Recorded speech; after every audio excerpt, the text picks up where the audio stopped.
इस वीडियो में हम देखेंगे कि वेतन ऐप में आप मंथली एम्प्लॉय का पेरोल कैसे बना सकते हैं, यानी आप सारे मंथली एम्प्लॉयज़ को एक साथ पेमेंट कैसे कर सकते हैं।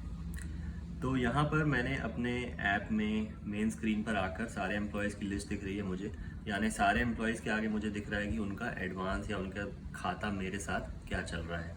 अगर आप किसी एक एम्प्लॉय में जाके उस एम्प्लॉय का प्रोफाइल खोलेंगे, जैसे यहाँ पर मैं विकास का प्रोफाइल खोलता हूँ, तो मुझे विकास की प्रोफाइल में उनके सारे ट्रांजैक्शंस दिखने लगेंगे। तो मुझे यहाँ दिख रहा है कि विकास के नाम पर मैंने एक सैलरी का ट्रांजैक्शन किया है, यानी जुलाई 1 से जुलाई 31 का मैंने विकास को सैलरी दिया हुआ है।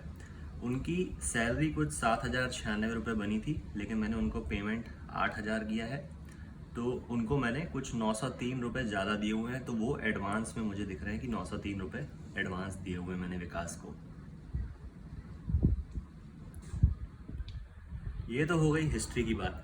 लेकिन अगर आप अब एक नया पेरोल बनाना चाहते हैं कि भाई नए मंथ की सैलरी सारे एम्प्लॉयज़ को कैसे दिया जाए, तो आप पेरोल टैब में जाएं।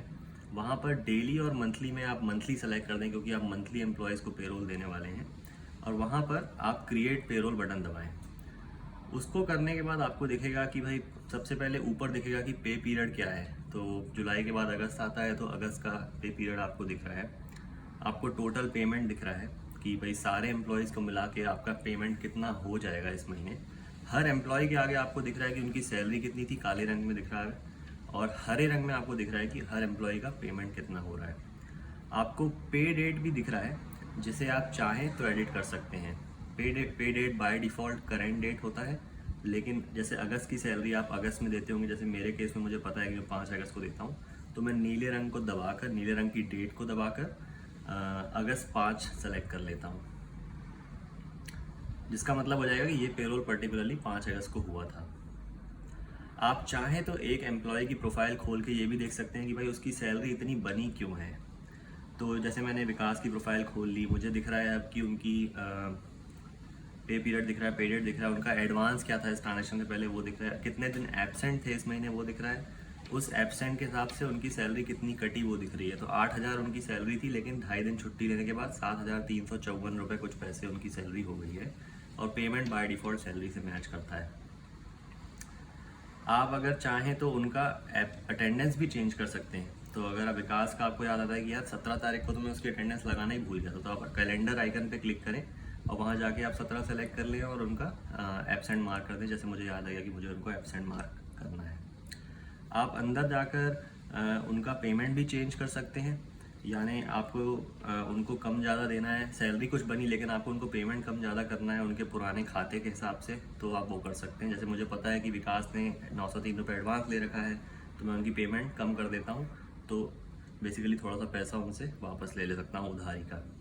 आपको नीचे दिख रहा होगा सबसे कि इस ट्रांजेक्शन के बाद उनका पेमेंट कितना हो जाएगा या उनका उधार कितना हो जाएगा। तो इस केस में 806 रुपये हो जाएगा अगर आप उनको इतना पेमेंट करेंगे। कुछ एम्प्लॉयज़ का आप पीएफ ईएसआई का सहूलियत भी देते होंगे। तो जैसे यहाँ दिनेश शर्मा का प्रोफाइल में खोल लेता हूँ, वहाँ पर आपको सैलरी डिटेल्स में अगर आप शो डिटेल्स करेंगे तो आपको समझ आ जाएगा कि उनका पीएफ कितना कट रहा है, ईएसआई कितना कितना कट रहा है, और उनका बेसिक सैलरी और अलाउंसेस कितना है इस महीने का। अगर आप चाहें तो एम्प्लॉयर कंट्रीब्यूशन देख सकते हैं कि भाई मेरी तरफ से उनके पीएफ और ईएसआई में कितना कंट्रीब्यूशन होता है, तो वो भी आप शो डिटेल्स करके देख सकते हैं कि भाई 3,300 रुपये का मेरी तरफ से कंट्रीब्यूशन है, पीएफ में मैं 1,500 देता हूँ और ईएसआई में 1,800 रुपये देता हूँ।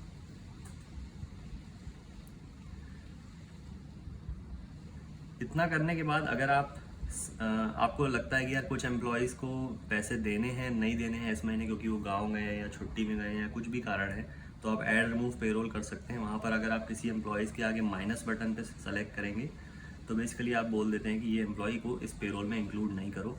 तो वो उनको हटाने के बाद आपको दिखेगा कि जो टोटल पेमेंट है इस पेरोल का वो भी कम हो जाएगा, क्योंकि कुछ एम्प्लॉयज़ को आप पेमेंट नहीं करेंगे इसमें, और वो एम्प्लॉय ग्रे आउट हो जाएंगे, यानी आपको वो थोड़े धुंधले से दिखेंगे आपके पेरोल में। अगर आप बाद में याद आता है कि यार इनको वापस से ऐड करना है, तो वो भी कर सकते हैं। आप सेव बटन दबाएंगे तो आप इन सब एम्प्लॉयज़ को एक नोटिफाई का मैसेज भी भेज सकते हैं, यानी उनको एक एसएमएस के तौर पे एक लेखा जोखा चला जाएगा कि यार इस महीने तुमको इतनी सैलरी दी मिली है मेरी तरफ से। पर्सनली मैं ये मैसेज भेजना प्रेफर करता हूँ, ताकि एक जगह उनको भी पता रहेगी यार कब कहाँ से कितना पैसा आया था। इसके बाद आपको पेरोल वाले सेक्शन में एक नया पेरोल दिखने लगेगा जो अगस्त का जो अभी हमने बनाया, और हर पेरोल के आगे जैसे मैंने पहले कहा कि आपको टोटल पेमेंट दिखता है। इस केस में हमको दिख रहा है कि अगस्त में मैंने 1,54,000 कुछ रुपए का मैंने पेरोल किया है या पेमेंट दिया है सारे एम्प्लॉयज़ को।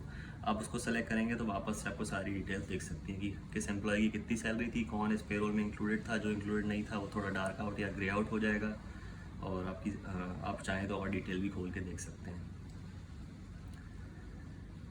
इसके बाद आप मेन एक्टिविटी में जाएं वापस से, तो आप फिर से अगर किसी आपको सारे एडवांस या सारे खाते दिख रहे होंगे अपने एम्प्लॉयज़ के आगे, तो आप एक को क्लिक करें। जैसे विकास को मैं फिर से क्लिक करता हूं, तब मुझे दूसरा ट्रांजैक्शन भी दिखने लगा है कि अगस्त में उनका ट्रांजैक्शन कितना हुआ था, और हर ट्रांजैक्शन के बाद उनका खाता क्या चल रहा है वो दिख रहा है। जैसे जुलाई के बाद विकास का खाता 903 रुपये कुछ चल रहा था, अगस्त के बाद उनका खाता कुछ 806 रुपये हो गया। लेकिन कल को आपको याद आता है कि नहीं यार, अगस्त का ट्रांजैक्शन तो कुछ गलत हो गया था, मैंने उनको 7,000 नहीं 7,500 रुपये दिए थे।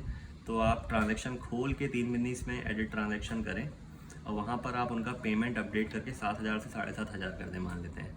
तो उसके बाद आप उनको बेसिकली इस महीने उनकी सैलरी से फिर से कुछ ज़्यादा पैसे दे रहे हैं, तो उनका एडवांस वापस से बढ़ जाएगा। अगर वो देखेंगे तो आप अपडेट हो गया होगा अब। तो इस स्क्रीन में हम देख रहे हैं कि भाई जुलाई ट्रांजैक्शन के बाद उनका एडवांस 903 रुपये था, अगस्त ट्रांजैक्शन के बाद 1,306 रुपये हो गया, क्योंकि दोनों ट्रांजैक्शन में या दोनों महीने के पेरोल में मैंने उनको कुछ पैसे ज़्यादा दिए हुए हैं। ये रहा वेतन ऐप में मंथली एम्प्लॉयज़ को पेरोल देने का तरीका।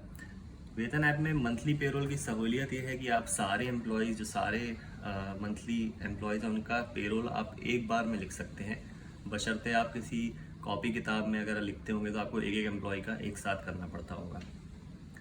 अगर आपको कोई क्वेश्चन हो तो प्लीज़ कमेंट बॉक्स में हमसे पूछ लें, और वीडियो देखने के लिए धन्यवाद। Thank you.